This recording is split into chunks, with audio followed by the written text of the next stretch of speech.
Welcome, Widgeteers, to today's webinar, the Picture and Video Widgets. We're going to go through some how-to and inspiration. My name is Kate Baker. I am the head of community engagement here at BookWidgets, but I'm also a longtime veteran educator. I taught high school English for 20 years before transitioning out of the classroom and into ed tech full time. So feel free to stay in touch with me beyond the session. I always love talking about pedagogy and instructional design and how to build your various widget activities.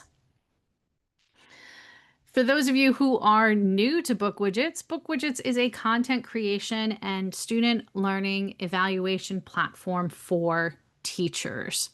We help you support your students' learning process from beginning to end. How do we do that? Well, we've got widget and question templates so that you can do some auto-scored activities and a variety of interactive lessons to support your students' learning. Learning management system integration keeps that workflow flowing so that your students and you are working in a trusted learning environment. You also have the ability to monitor student progress in real time. And we have a reporting dashboard that will give you some insightful statistics and some good tools for reviewing student work efficiently, so that you can spend less time on grading and more time on personalized student feedback. And for today's session, we are going to be taking a look at the possibilities of our photo and video widgets. We'll talk through some functionality, and I'm going to show you plenty of examples. So that's what we're going to kick off with, is examples, and then I'm going to share some additional tips and tricks for using these widgets in your lessons.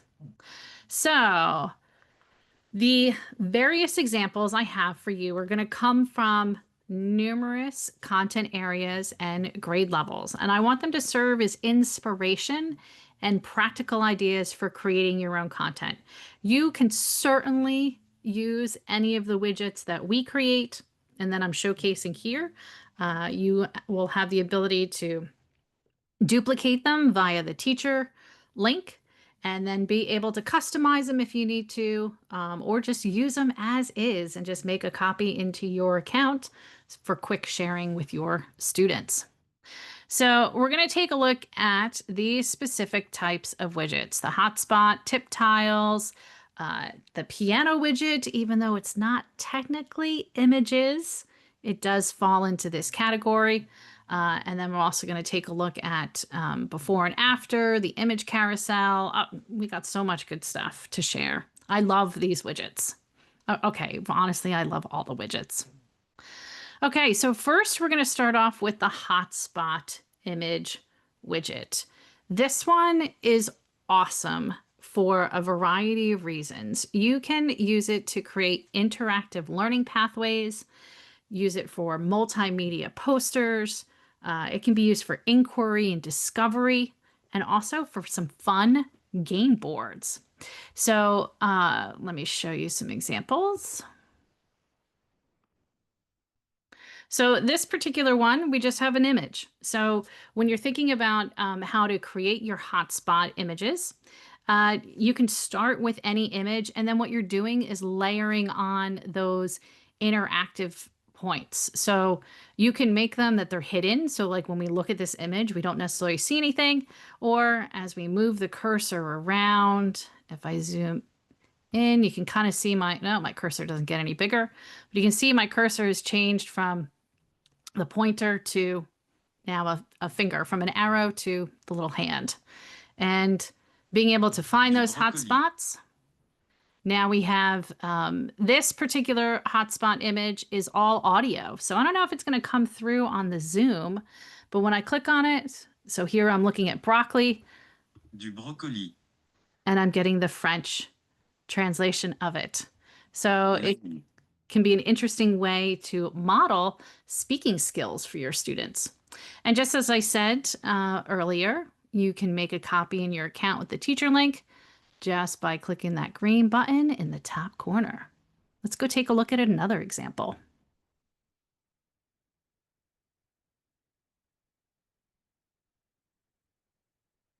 Go. All right, so this one is about a Roman villa. So we're learning some Latin terms. And then our hotspots are a little bit more identified because we have various labels. So now we get some text that pops out that we can read. We also get some images and even some embedded websites to be able to go check out. So, and also hyperlinking to web pages that might not be viewable in a teeny tiny little frame, that it'll take you to the website where the students can review it. So this one's good for like, this type of design for a hotspot is great for exploration, for knowledge acquisition, and allowing students to practice some vocabulary.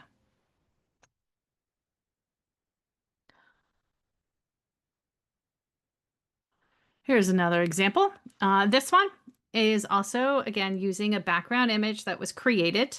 I actually made this one to practice examples of onomatopoeia.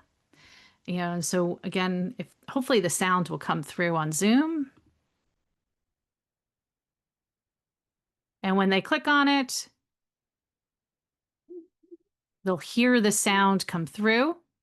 And if they click on something that's not a sound, I have some memes that pop up, to direct them to try again. So this can be projected on, an interactive panel, for the whole class to play with. It could also be a station activity, that students could be playing with this in groups or navigating to, let's say you have a tablet for a station where they can, touch the screen and practice identifying examples of sound words.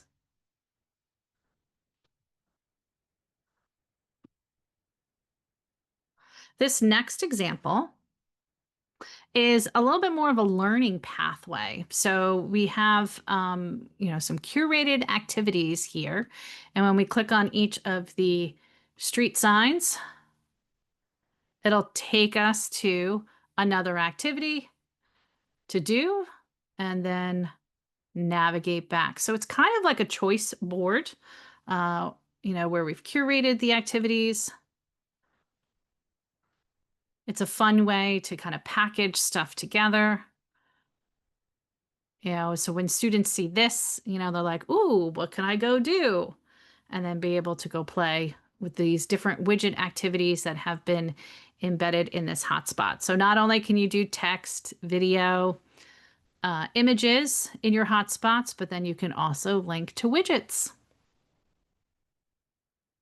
Oh, and this one is a spot the difference. So when we're thinking about image widgets or any widget, you can embed multiple widgets inside of widgets and layer in not just one image, but multiple. So our spot the difference can be a fun way to practice those visual skills too.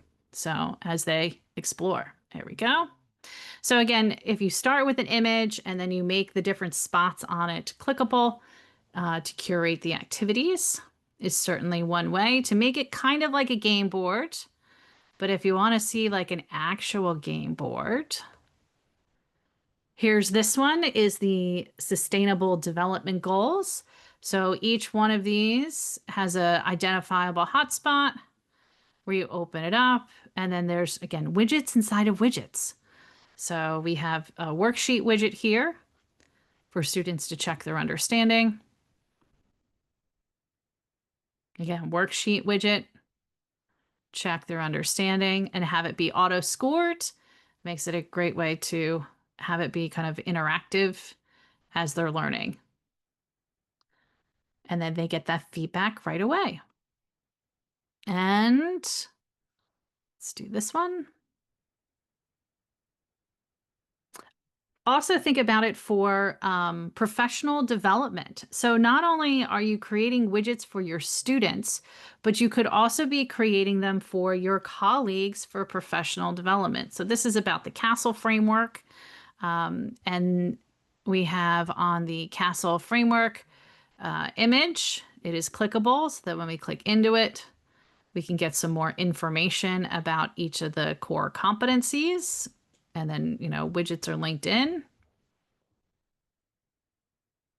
Some different information. And then if we go to each one of these categories again, you get some more information to learn about the Castle framework. So instead of death by PowerPoint, where you have a presenter speaking at you, you can create an interactive learning pathway for your colleagues or for yourself with professional development. Okay. So just some tips and tricks when we talk about using the hotspot image. So first off, you want to make sure that you keep the information in the hotspots short and concise. Use keywords, use short sentences or bullet points so that your message is clear. Too much text is going to be really overwhelming and could be difficult to read on small screens. Always add instructions to clarify that task, purpose, or the game rules. And then, as I said about creating digital board games, we've got quite a few different templates for you to play with. That these games are actually ready to go, that you don't even need to do anything with it. You can just play as is. So let's open up the Advent calendar. We got Christmas, holiday, our winter holidays are coming. So here we have this one. We have the instructions are its own hotspot. And then clicking into each of the items on the picture will take you to an activity to do. And this one's actually a hotspot inside of a hotspot. It's kind of find the items, which is fun. Okay. So, if you're looking for something, fun to liven up your classroom as we enter in the holidays, this Advent calendar style activity is a great one.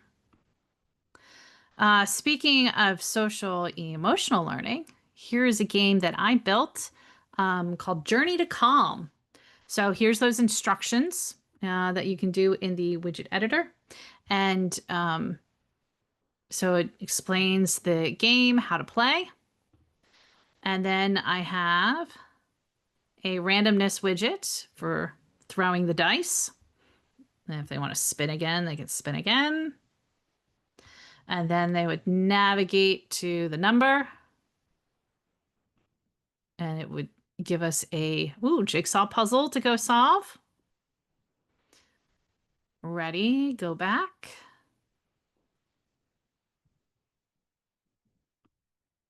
Or not. There we go. And then they can proceed through the spiral. Roll the dice again. They get a new number. Navigate to that number. Go do another activity. Navigate back. And until they get to the center for calm. So this game was all built in keeping in mind about the Castle framework. It also aligns with the ISTE standards for students, empowering them as learners, having them be a digital citizen, a creative communicator, or a global collaborator if they're playing this game with their classmates. And another game we have here. This one I also made is really easy. I jumped on Adobe Express and I found a game board image. So if you're using tools like Canva or Adobe Express, there's images already made and you don't need to be a graphic designer. So same idea, roll the dice. Number 3, navigate to that item, do the activity, navigate back, roll the dice, do another activity, or, move 6 spaces. So 3 plus 6 is 9. I can do my math. Do the activity, navigate back. So again, whether you're a high school student or an elementary school student, when you package it this way with the hotspot image, your review takes on a new life. Okay. If you want to learn more about how did we build these particular hotspot images, we have a bonus webinar, so certainly feel free to check that out. And everyone will be getting the slides as a follow-up so that you'll be able to click on all of these same items that I have shared with you. All right, let's keep on rolling. Let's take a look now at the image carousel widget. And this one also includes hotspots. And this is a great widget to use for virtual field trips, multimedia interactive presentations, maybe even sharing a portfolio of class projects. Because as all of your widgets can be shared with the link, it'll be easy to share your students' work outside of the classroom. Maybe it's with colleagues or others. So let's first start with this one. It is a virtual field trip to the 9/11 Museum in New York. So each one of these is its own image. And then I have, a caption that goes with it. So as we navigate through, it'll take you to, you'll see an image and some information about each place. But then also, you might notice down here in the caption, it's kind of hard to, it's easy to miss. Down here in the very bottom corner is this globe icon. So on each one of these, I have that globe icon. And this is the actual hotspot for this one. It's connected to Google Maps, and it will take you and have that location identified so that you can zoom in and kind of play with the map controls and actually go visit virtually the location. Okay, so it's pretty neat being able to have the Google Map associated with it. Show you another example.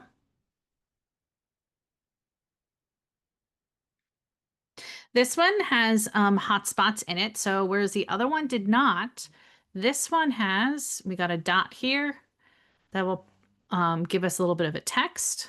And again, we have the caption down below and even a Google map.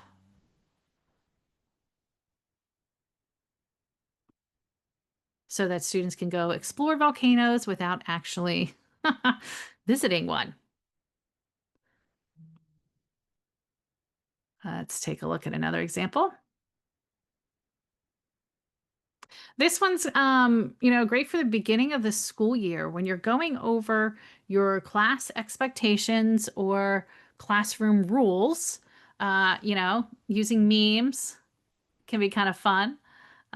It's unexpected. And then on each one of these, we have a hotspot that will pop up with some text. So, think of this as like a souped up slideshow with, some interactive capabilities. So, and one more example. Here's the portfolio one to show you. So my students did blackout poetry on paper. Okay, so we first did this on paper. We had old books that we were discarding. So I, ripped up the pages. Since we were going to get them recycled anyway, why not turn them into art? So each of my students were able to pick different pages. And then what they did was using, visual design concepts, like they sketched on the page, drew on the page, but then you'll notice the words that are part of the poem are not colored in. So they're creating a found poem out of the words that are on the page. I know the words are kind of hard to read with the image.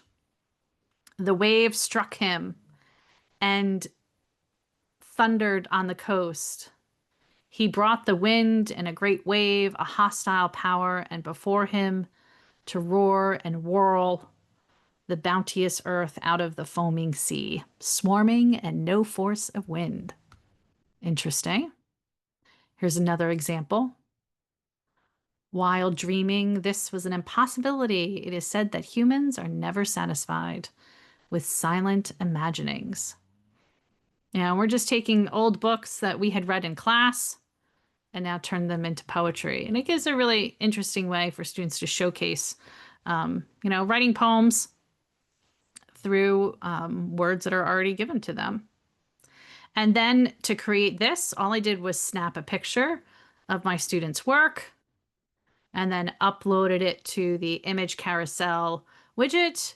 And then I can share that link with parents. I can share that link with other folks in the school, colleagues, you name it, and even the students have a kind of classroom portfolio.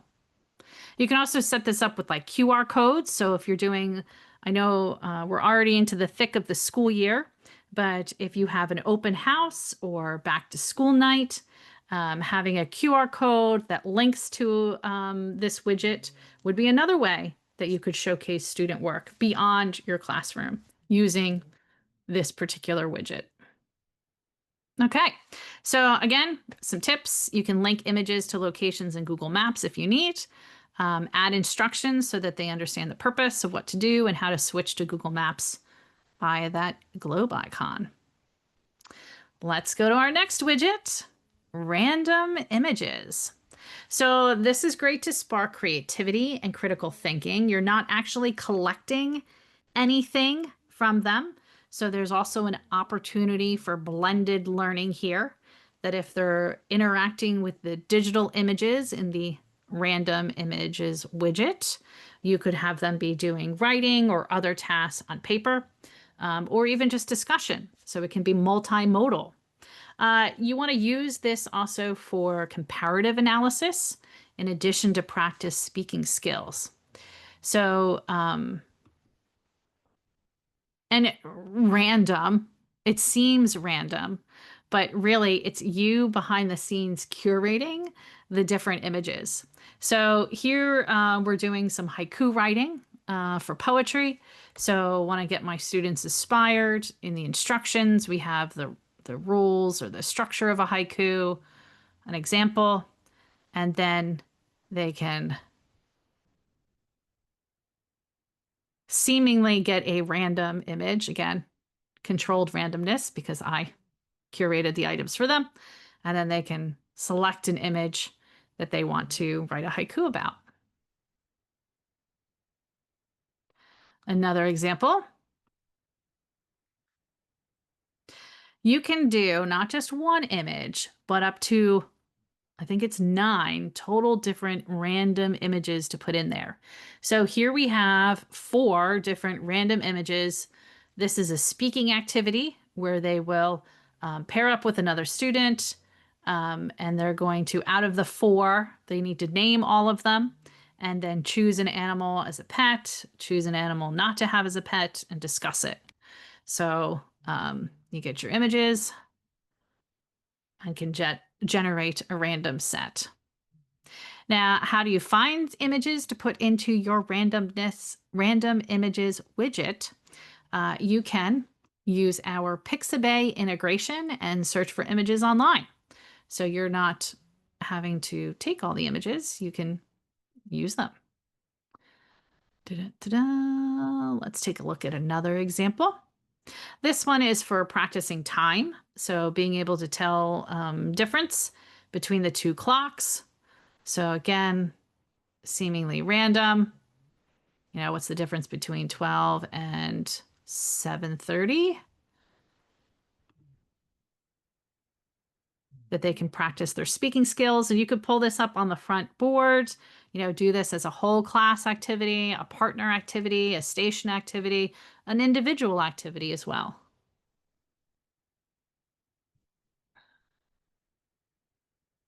And one more example. This one is using Edu protocols. We're going to be doing a webinar in January about Edu protocols. These are about lesson frames or like lesson templates. So think just about how we have our widget templates. Edu protocols is all about having lesson templates. And one of their lesson templates is called the 8 parts. And it is where you use images to learn about the 8 parts of speech. So as you look at the image, and I have this is an embedded random images widget in a split worksheet. So again, embedding widgets inside of widgets. And then when they look at the image, they will list 3 nouns and 3 adjectives. Ocean, clouds, surfer, and then adjectives to go with blue, wispy, fast. And then they progress through pulling out different examples of the 8 parts of speech. They write a sentence, an analogy, a short paragraph. And then I have a rubric question here also for checking their understanding and doing some self-evaluation. So your images for your randomness, random images widget could be on its own as its own thing, but then you could also embed it inside of other widgets for additional learning experiences. So again, make sure you add instructions so that students understand the assignment.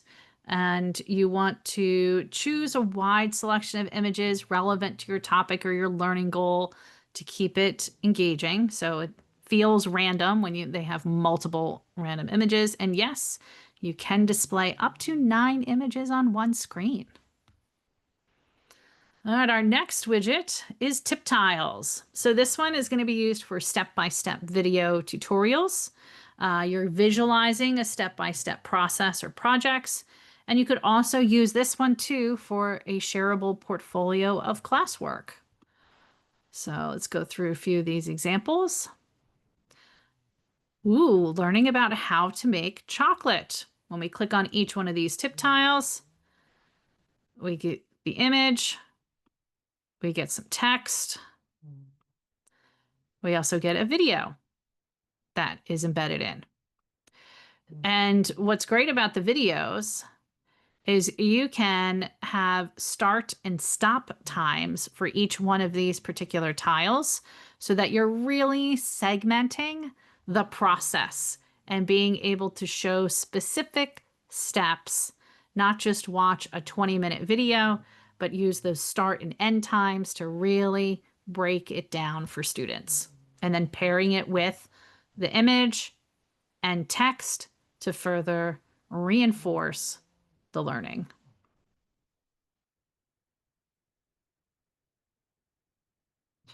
This one's on the steps for changing a tire. So same thing, an image.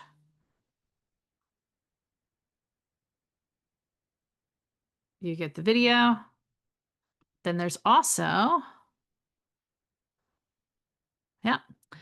So the images here come from the Noun project. So if you're looking for icons instead of photographs, the nounproject.com is a great site to go to access some icons.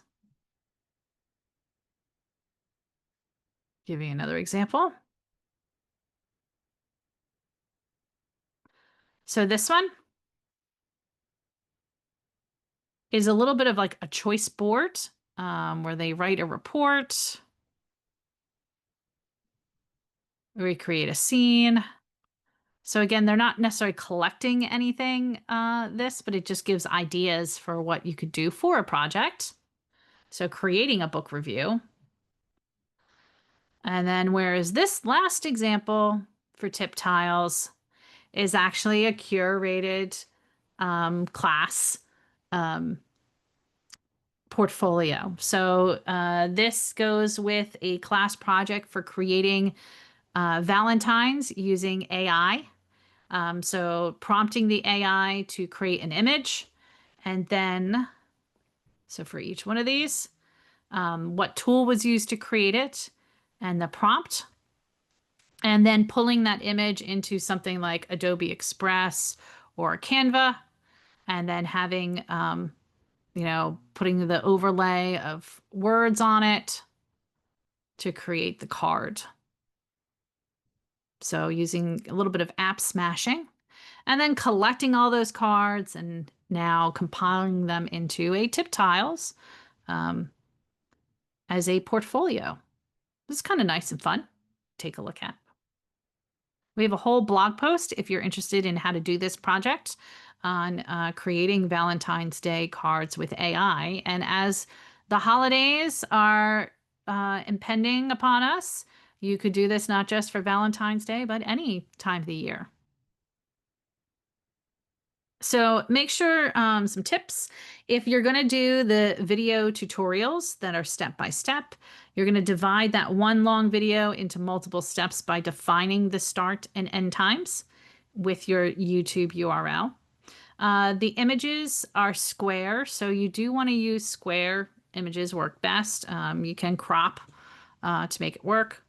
Link widgets behind the tiles to create a step-by-step lesson.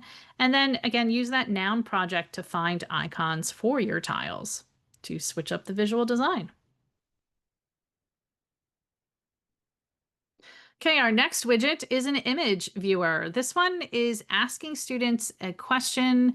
You can ask students a question or to introduce a new topic with the title of the image or in your instructions. But this is all about visual exploration and analysis. You're not collecting anything from them, so you're going to use this for discussion topics, maybe as a lesson opener or reinforcement. So when they open up the widget, for example, this one, math in the real world, take a look at historic Amsterdam. What 5 shapes can you identify in the architecture of this cityscape? Zoom and pan so they can, move around. They can zoom in. They can kind of pan through it and take a look at what they find. Like, oh, there's kind of a triangle shape here. We got our rectangles, our squares. Oh, look, there's a circle. So when they zoom in, they can see more. You can also have this be like start zoomed in. So we're starting them in a specific space that's already zoomed in. And then they're going to zoom out. And whoa, there's so much more to this image. And then being able to, move around to find it. So you can also give them a starting point to anchor their perspective.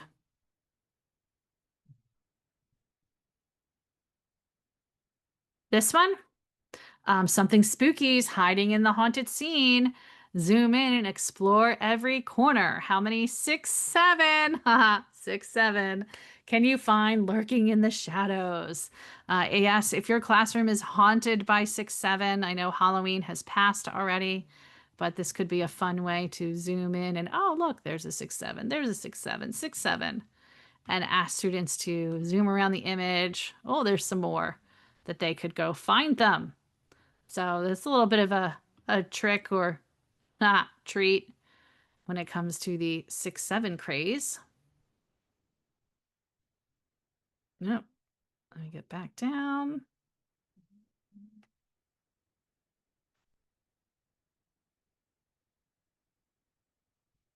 Go more. Okay. Then let's take a look at this one. Here's Picasso. Again, you can use this to really check out art, that they're exploring art and really zooming into specific portions to discover elements about the painting. And then you could even do something like this, where you have the art and they're looking at the image, but wait, there's something hidden in there. And now they have to zoom in.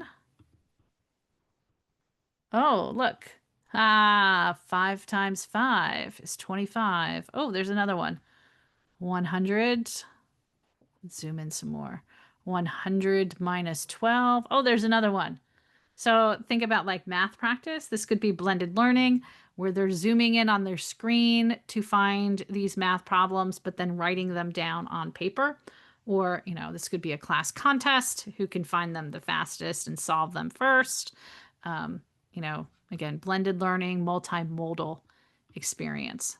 How did we do this? Did we was are these math problems in the original Mona Lisa? No, no. Just use a tool like Adobe Express or Canva and then layer in with text boxes, your hidden math problems. So again, you want to use this to introduce a new topic or a question. Make sure that you're using high quality images so that they can zoom in or out and still see the details clearly. And as we showed with one of those examples, having it start on one part of the image and then they zoom out and can see the rest in addition to zooming in.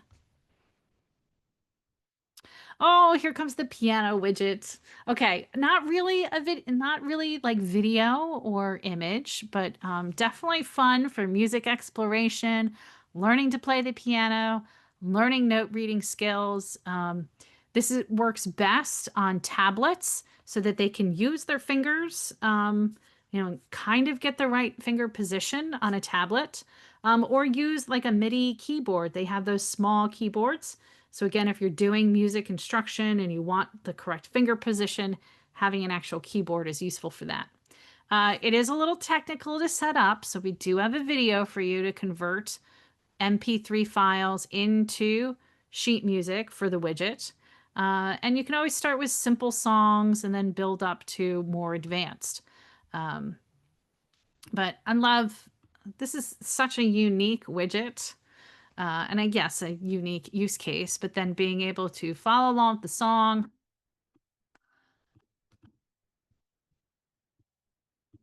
and play is pretty cool. So they can learn how to play Twinkle Twinkle Little Star. You can also embed the music in. So I don't know if you're going to hear it over Zoom, but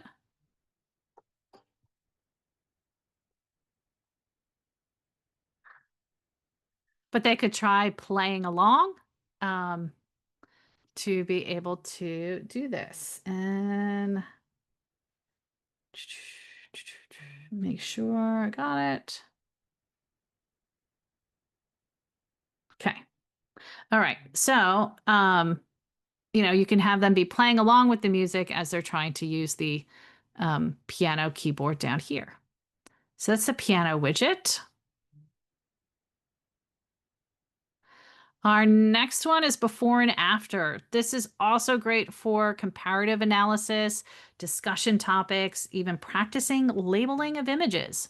So the images don't always have to show a before and after in time. They can just simply highlight the differences between two things. You can also, instead of giving your widget a title, use that space to ask a question or spark a discussion. Use Canva or Adobe Express to label the images. And then you can also use Google Maps to find some interesting visuals. So let's do this one. This one uses Google Maps to show the Columbia Glacier retreat. So being able to see before and after, this is from 2020, 1984.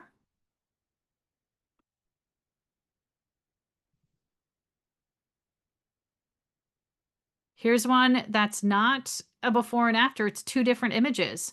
So now we're using this for comparison, a temperate versus a tropical rainforest. What do you see? What do you notice? So again, sparking that cognitive thinking, comparative analysis. Use it for history class to show changes over time.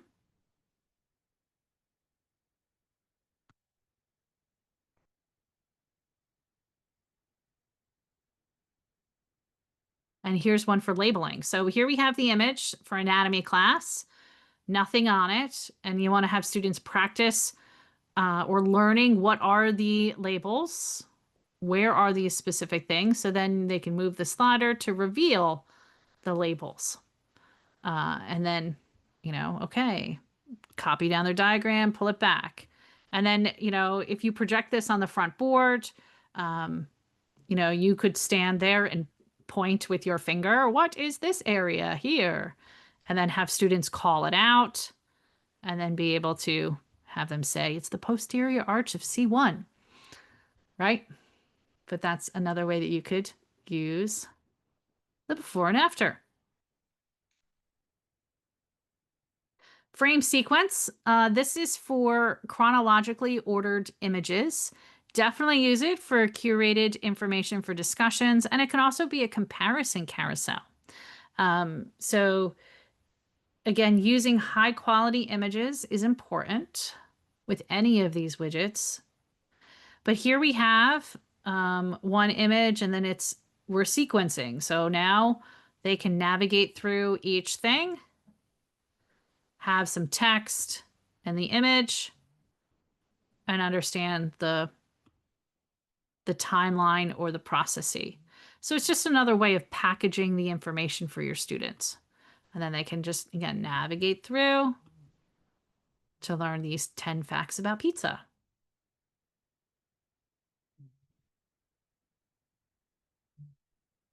Same thing is about April Fool's Day around the world.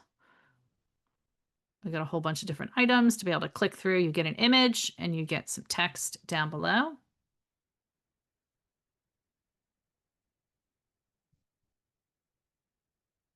Here we have for World War II. Gives a kind of a more of a visual timeline in this case, so that they can see the images and have some context with it. So again, you're curating resources for your students. It's a useful widget. Okay. All right, let's keep on rolling. The 3D widget. This one is for analyzing 3D models, and you could use it also for virtual labs. Again, there's nothing to collect with any of these. It's just them being able to, analyze something, kind of move it around, flip it over, take a look at it, see how it's constructed, this 3D staircase. Woo! So move it around. So there we go.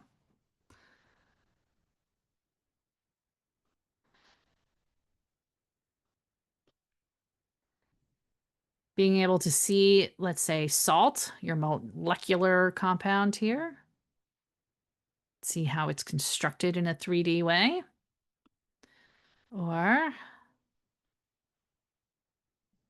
the Colosseum, being able to check out the Colosseum, like, can't go on a real field trip necessarily to see the Colosseum, but we can go kind of on a virtual one and take a look at the construction of it.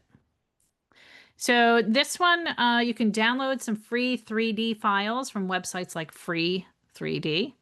It is specific file types that are supported with this one. And again, make sure you're adding instructions and examples as needed for your students. The next one is kind of a 2-for-1 because they're very similar, is the YouTube and Vimeo widgets. So these are about being able to showcase your videos to avoid those ads that pop up. You can use them to add some context or directions with spoken or text-based instructions at the start of the video. And then again, define your start and end times for videos to focus their attention. And it's nice having the video kind of contained.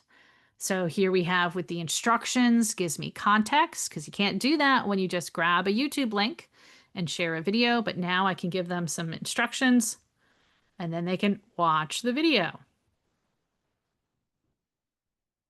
Same thing goes for Vimeo.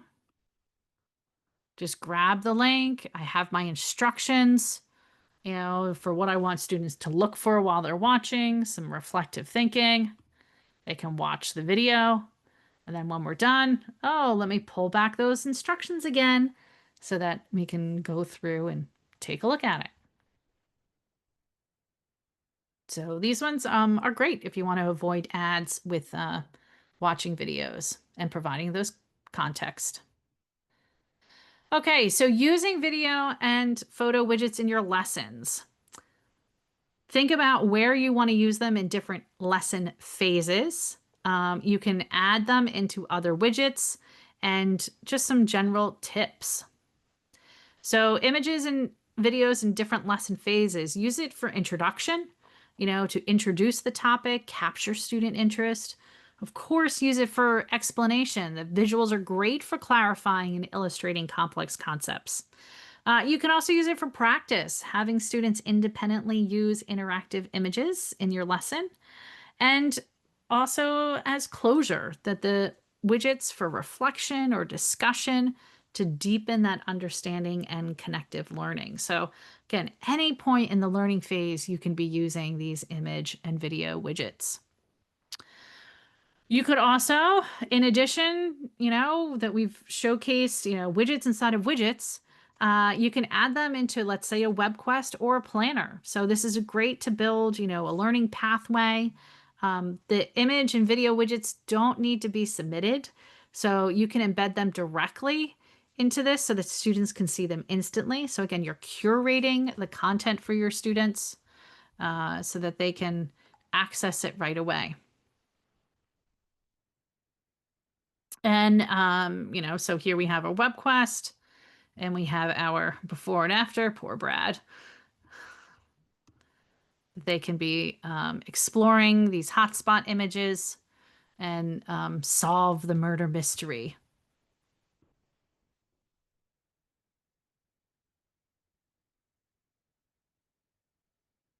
Same thing. Here's a before and after, but this one, a little bit creative in how you give the image. And as again, they navigate through, they complete the different different activities and widgets inside of widgets.